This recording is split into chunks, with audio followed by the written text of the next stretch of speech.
Morning, fam. Today I wanted to talk about the Dark Night of the Soul, the Bodhisattva Vow, and just share a bit about my Kali Tarot card that I pulled today. So this is the Moksha of Kali, and Moksha means freedom. And I've often said that like one of my core beliefs is freedom as well as peace. And I've often thought about how those two things can contradict, and this card actually does speak to things like the Bodhisattva Vow. So the Bodhisattva Vow is this idea that enlightened souls have chosen to reincarnate as often as is necessary to help liberate other souls. So, and that higher beings that do this often want to alleviate the suffering of others, and yet that's not how it works. Suffering is part of the soul's liberation process. So like, that's why I said that I sometimes struggle with like wanting to choose peace and wanting to choose freedom, because sometimes peace is what's imprisoning you because you're a little too comfortable in your cage. And also the process of the soul is really like attuned to figuring out how to dance with alleviating suffering and how to allow and or at times trigger suffering in people for the sake of their liberation. So that is a little bit about what I was thinking and meditating on this morning.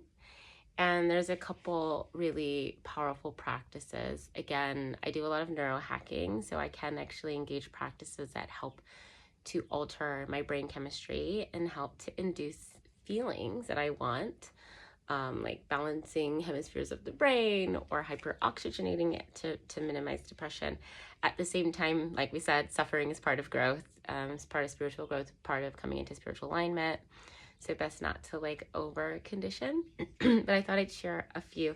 This one, because there's always an invocation and a meditation, and this one, as well as the one I was researching this morning, invites you to lay down in a dark space. So I guess if I'm in like a window full room, so maybe you have like a blindfold or something. And this one asks you to just envision the goddess, the mother, the divine mother, coming to you in a place of womb-like darkness to hold and release you from suffering. Moksha is also considered like the last steps before enlightenment. This is a representation of that. And the other practice is called recapitulation, and it is a process of actually going back through the things that you've experienced that had an energetic charge, because like emotional energetic charges are often points of soul fragmentation. They even say in the Starseed deck, Hireth is the card, that like homesickness is actually like these moments where you actually have a love for something, and as a result you decide you're going to just leave a little piece of yourself there. So it's really like important to go back and like collect your soul fragments.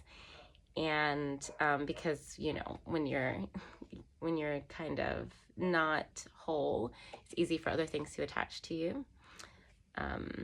But in the recapitulation practice, you actually go back to points where there's charge, because it does condition how you see yourself. It conditions how you distribute your power around your experience. So you call back, actually, again, in that case, it's not as much calling back as it's neutralizing the emotional charge within certain scenarios, so that you are able to be with a different kind of thought and feeling in reference to your life experiences. But I'm happy to go into detail on how to do these practices. Feel free to use the link in my bio to contact me.